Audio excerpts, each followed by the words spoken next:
هذا التحدي الصعب. عرفت يعني كان في شعور إنه ممكن المدرب يعطيني فرصة. Tanah Arab dibuat geger. Pemain andalan mereka, Saud Abdul Hamid, buat pengakuan sangat menohok jelang laga panas Arab Saudi versus Indonesia. Singgung wasit asal Kuwait yang penuh kontroversi hingga ancam mogok main karena tak mau curangi negara sesama muslim. Wah, benarkah?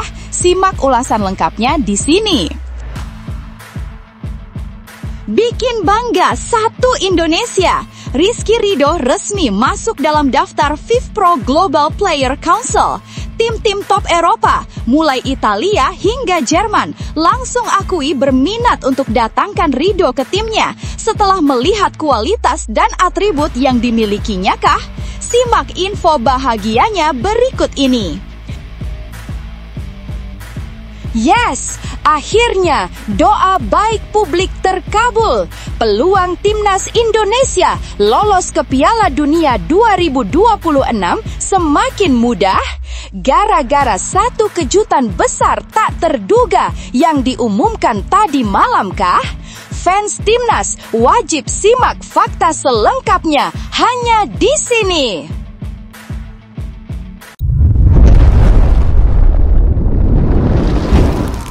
Sebelumnya mohon subscribe channel ini dulu supaya nggak ketinggalan berita terupdate Timnas Indonesia. Tanah Arab dibuat geger. Pemain andalan mereka, Saud Abdul Hamid, buat pengakuan sangat menohok jelang laga panas Arab Saudi versus Indonesia. Singgung wasit asal Kuwait yang penuh kontroversi hingga ancam mogok main karena tak mau curangi negara sesama muslim. Wah, benarkah? Simak ulasan lengkapnya di sini. Dunia sepak bola Asia kembali diguncang. Menjelang laga panas Timnas Arab Saudi versus Timnas Indonesia di ronde keempat kualifikasi Piala Dunia 2026, publik dikejutkan oleh pernyataan blak-blakan bek andalan Arab Saudi yang kini berkarir di Liga 1 Prancis, Saud Abdul Hamid.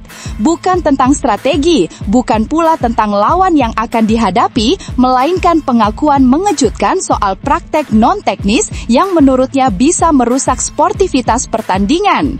Dengan lantang, Saud mengaku kecewa, geram, bahkan mengancam akan mogok bermain jika situasi tidak segera diperbaiki. Suara Saud Abdul Hamid terdengar tegas, jauh berbeda dari biasanya. Pemain yang selama ini dikenal kalem, penuh disiplin, dan jarang berbicara soal isu di luar lapangan, tiba-tiba menggebrak publik dengan pernyataan keras. Saya harus bicara, saya tidak puas, saya kecewa. Ada hal-hal non-teknis yang terasa seperti dipaksakan, terutama soal penunjukan wasit dari Kuwait. Ini keputusan yang menurut saya tidak adil dan rawan menimbulkan kontroversi. Kalau hal ini terus dipaksakan, saya lebih baik mogok main. Sepak bola tidak boleh dipermainkan dengan cara seperti ini. Kata-kata itu bak petir di siang bolong. Tak ada yang menyangka seorang pilar Arab Saudi yang tengah bersinar di Eropa berani menentang keputusan yang seakan sudah ditetapkan. Tak berhenti sampai di situ, Saud bahkan menyentil persoalan yang lebih dalam. Ia membawa pesan moral, mengingatkan bahwa pertandingan ini bukan hanya soal siapa yang menang atau kalah, melainkan juga cermin kehormatan dua bangsa besar. Arab Saudi dan Indonesia sama-sama negara Islam. Kita membawa nama besar, kita membawa panji yang sama. Jangan sampai kita saling berugikan hanya karena ada kepentingan tertentu. Sepak bola seharusnya dimainkan dengan cara bersih, dengan saling menghormati. Kalau kita mau membuktikan kualitas, buktikanlah di lapangan, bukan dengan cara kotor. Ucapan tersebut seketika mengguncang ruang diskusi publik. Banyak yang menganggap keberanian Saud adalah sikap kesatria. Namun, tak sedikit pula yang khawatir bahwa ia akan mendapat tekanan besar dari federasi atau bahkan dari dalam timnya sendiri. Saud bukan sekadar pemain Asia biasa. Karirnya sudah menembus Italia sebelum akhirnya kini merumput di Prancis. Lingkungannya di Eropa membentuk prinsip tegas. Sepak bola hanya punya satu hukum, yaitu fair play. Saya sudah lama berkarir di luar negeri, dari Italia sampai Prancis. Saya belajar bahwa sepak bola sejati itu tentang keadilan, tentang sportivitas. Jadwal padat, tekanan tinggi, supporter keras, semua itu bisa dilalui asal fair. Tapi jika ada rekayasa, jika ada pengaturan yang merusak keadilan, itu bukan lagi sepak bola.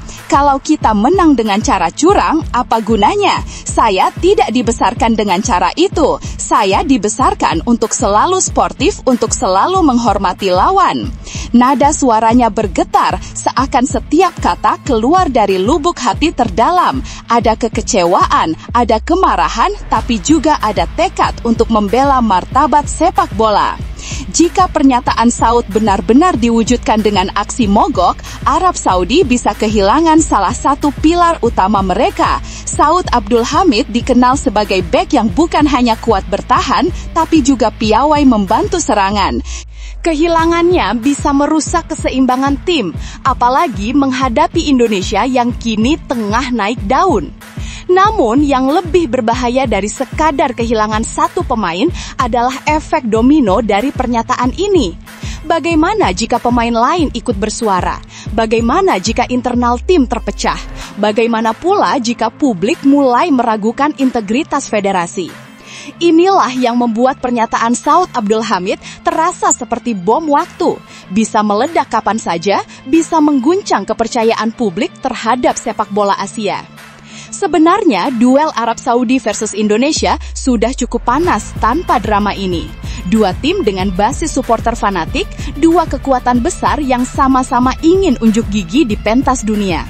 Publik sudah menunggu, media sudah menyorot, dan atmosfer sudah memanas. Namun, kini dengan pengakuan Saud Abdul Hamid, tensi pertandingan mencapai level yang lebih tinggi. Laga ini bukan lagi sekadar perebutan 3 poin, tapi juga menjadi simbol pertarungan sportivitas versus kepentingan. Kini pertanyaan besar pun muncul. Apakah federasi akan mendengarkan suara lantang Saud Abdul Hamid, ataukah justru ia akan disingkirkan, dianggap membangkang, dan dibungkam demi kepentingan? Yang jelas, publik dunia akan menyoroti laga ini dengan tajam. Indonesia pun tentu tak tinggal diam, karena pengakuan ini bisa menjadi modal moral bahwa ada pemain lawan sendiri yang menolak praktik tidak fair. Namun tunggu dulu, setelah admin telusuri secara mendalam bahwa berita di atas adalah karangan belaka dan hoaks, ini sebagai edukasi supaya penonton lebih jeli dalam memilih berita.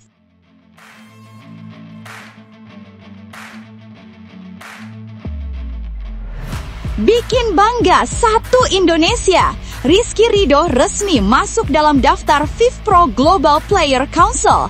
Tim-tim top Eropa, mulai Italia hingga Jerman, langsung akui berminat untuk datangkan Ridho ke timnya setelah melihat kualitas dan atribut yang dimilikinya kah? Simak info bahagianya berikut ini. Bek andalan Timnas Indonesia, Rizky Ridho, baru saja mencatat sejarah penting. Ia resmi masuk dalam daftar FIFPro Global Player Council periode 2025 sampai 2027. Sebuah pencapaian yang tidak hanya mengharumkan namanya, tetapi juga mengangkat martabat sepak bola Indonesia di mata dunia. Langkah ini bukan sekadar formalitas atau penghargaan seremonial. Terpilihnya Ridho menjadi anggota Dewan Global tersebut adalah pengakuan internasional atas kapasitasnya sebagai pesepak bola muda yang punya wibawa, pengaruh, serta potensi besar untuk menembus panggung Eropa. Apa itu FIFPro Global Player Council? Bagi yang belum mengenal, FIFPro Global Player Council merupakan wadah resmi yang menaungi suara para pesepak bola aktif dari berbagai belahan dunia. Dewan ini dibentuk agar para pemain tidak hanya menjadi pekerja di lapangan hijau, tetapi juga punya ruang untuk menyampaikan aspirasi, memperjuangkan hak-hak pemain, dan ikut terlibat dalam pengambilan keputusan global yang mempengaruhi masa depan sepak bola. Komposisinya pun istimewa. Terdiri dari 37 pemain berpengalaman internasional, Council ini mewakili sekitar 65.000 pesepak bola profesional di seluruh dunia. Artinya, setiap anggota adalah wajah dan suara yang dipercaya untuk membawa aspirasi ribuan pemain lain. Nama-nama yang duduk di kursi ini pun bukan sembarangan. Dari kawasan Asia atau Oseania, Rido akan sejajar dengan sosok-sosok besar seperti Wataru Endo, kapten timnas Jepang sekaligus pemain Liverpool, dan Jackson Irvine, kapten timnas Australia. Fakta bahwa Rido kini bisa sejajar dengan mereka adalah lonceng pengakuan internasional yang nyaring terdengar. Di dunia sepak bola modern, klub-klub besar Eropa tidak hanya mencari pemain yang sekadar kuat di lapangan. Mereka menaruh perhatian lebih pada faktor kepemimpinan, pengalaman internasional, hingga kapasitas global seorang pemain. Terpilihnya Rido ke dalam FIFPro Global Player Council adalah sinyal kuat bahwa ia bukan hanya sekadar bek tangguh, melainkan sosok dengan visi, wibawa, dan karakter kepemimpinan. Inilah yang bisa membuatnya lebih menarik di mata scout Eropa. Klub-klub besar sering menilai jika seorang pemain dipercaya memegang peran penting di level global, berarti ia punya mentalitas yang bisa diandalkan di situasi apapun. Usianya yang masih muda semakin memperkuat daya tarik. Eropa selalu membuka pintu untuk pemain-pemain muda yang siap berkembang. Dengan pengalaman di level timnas, ditambah pengakuan internasional seperti ini, Rido bisa menjadi salah satu nama paling potensial yang dilirik tim-tim Eropa dalam waktu dekat. Sejak awal karirnya, Rizky Rido sudah dikenal sebagai bek yang disiplin, kokoh dalam duel udara, serta cerdas membaca pergerakan lawan. Di timnas Indonesia, ia kerap menjadi pilar yang tak tergantikan, pemain yang selalu diandalkan untuk menjaga lini pertahanan tetap solid. Keunggulannya bukan hanya soal fisik dan teknik, tapi juga jiwa kepemimpinan. Rido tidak gentar menghadapi lawan yang lebih besar, lebih cepat, atau lebih berpengalaman. Ia tampil dewasa di usia muda, dan itu adalah kualitas langka. Kini dengan statusnya sebagai anggota FIFPro Global Player Council, Rido menambahkan satu lapisan lagi dalam profilnya. Seorang pemain yang berbicara bukan hanya dengan kakinya, tetapi juga dengan pemikirannya. Bagi sepak bola Indonesia, pencapaian ini bisa menjadi angin segar. Selama ini banyak yang menunggu-nunggu kapan pemain Indonesia bisa benar-benar menembus Eropa. Rido dengan segala potensinya bisa menjadi pionir baru.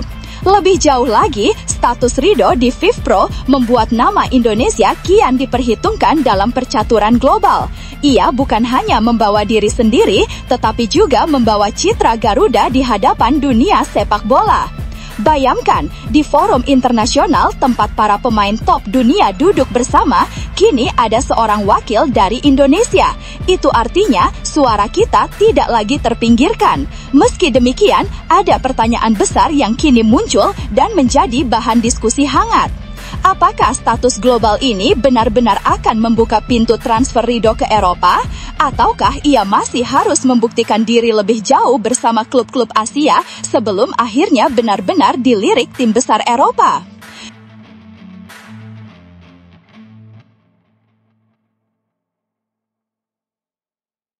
Yes, akhirnya doa baik publik terkabul. Peluang timnas Indonesia lolos ke Piala Dunia 2026 semakin mudah gara-gara satu kejutan besar tak terduga yang diumumkan tadi malam kah? Fans timnas wajib simak fakta selengkapnya hanya di sini. Kabar menggembirakan datang bagi pecinta sepak bola di tanah air. TVRI resmi ditetapkan sebagai pemegang hak siar ajang Piala Dunia 2026. Keputusan ini tentu menjadi berita besar, mengingat ajang paling bergengsi di dunia sepak bola itu hanya datang 4 tahun sekali dan selalu ditunggu oleh miliaran pasang mata di seluruh dunia. Sebab Kanada, Meksiko, dan Amerika Serikat. Tidak hanya itu, ada juga perubahan format yang membuat Piala Dunia 2026 terasa spesial dari berbagai belahan dunia untuk mencatat sejarah. Bagi masyarakat Indonesia, ada harapan besar yang tengah menyala. Timnas Indonesia asuhan Patrick Kluivert masih berjuang keras untuk mengamankan tiket menuju Piala Dunia 2026. Pada bulan Oktober mendatang, skuad Garuda akan tampil di putaran keempat kualifikasi Piala Dunia 2026 zona Asia. Di fase ini, Indonesia tergabung di grup B bersama dua lawan tangguh, Arab Saudi dan Irak. Jalan yang ditempuh tidak akan mudah. Skuad Garuda wajib mengamankan posisi puncak klasemen untuk lolos langsung ke Piala Dunia 2026. Namun, bila gagal menjadi juara grup, Indonesia masih memiliki opsi lolos dengan status runner-up yang berhak melaju ke putaran kelima. Tentu saja, skenario terburuk yang harus dihindari adalah menjadi juru kunci. Karena itu berarti perjuangan Mark Klok DKK akan berakhir sia-sia. Sebagai gambaran, Timnas Indonesia terakhir kali bertanding menghadapi Jepang di Stadion Suita, Jepang, Selasa 10 Juni 2025. Laga itu menjadi pengingat bahwa perjuangan Garuda masih panjang, penuh tantangan, tetapi juga penuh peluang untuk mencetak sejarah. Di sana selama ini isu hak siar kerap menimbulkan keresahan, terutama saat masyarakat ingin menggelar nobar nonton bareng. Kini, dengan hadirnya TVRI sebagai pemegang hak siar resmi, masyarakat bisa menonton dengan tenang dan penuh kegembiraan. Meski begitu, Henry juga memberikan catatan penting. Menurutnya, TVRI tidak boleh puas hanya dengan menyandang status pemegang hak siar, tetapi juga harus melakukan pembenahan besar-besaran agar tayangan yang diberikan benar-benar memuaskan publik. Manajemen harus memperbaiki fasilitas pemancar, studio, dan teknologi yang sudah berumur. Semakin bagus kualitas pemancar TVRI, semakin puas masyarakat, tutur Henry. Saran ini tentu masuk akal. Piala Dunia bukan hanya tontonan, tetapi juga pesta olahraga yang menghadirkan pengalaman emosional. Jika kualitas siaran TVRI ditingkatkan, maka euforia Piala Dunia akan semakin terasa di setiap rumah, di setiap layar televisi, dan tentu saja di setiap nonton bareng yang digelar di berbagai daerah.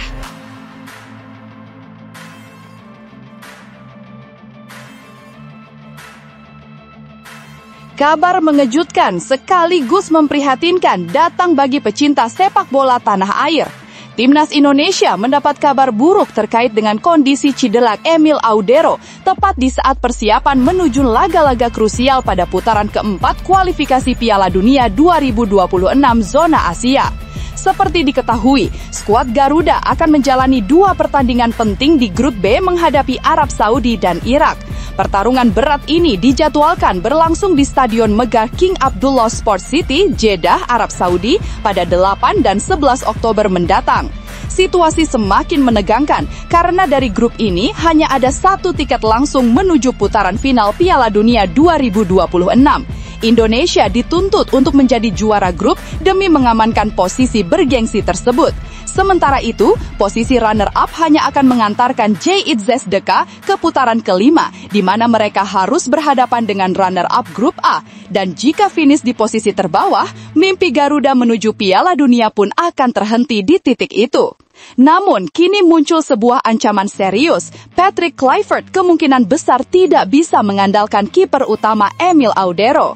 Kiper yang kini membela Cremonese tersebut dikabarkan mengalami cedera otot fleksor ketika menjalani pemanasan sebelum pertandingan melawan Como pada Sabtu 27/9/2025. Ironisnya, cedera ini datang hanya beberapa hari sebelum ia diharapkan memperkuat Indonesia dalam laga penentu.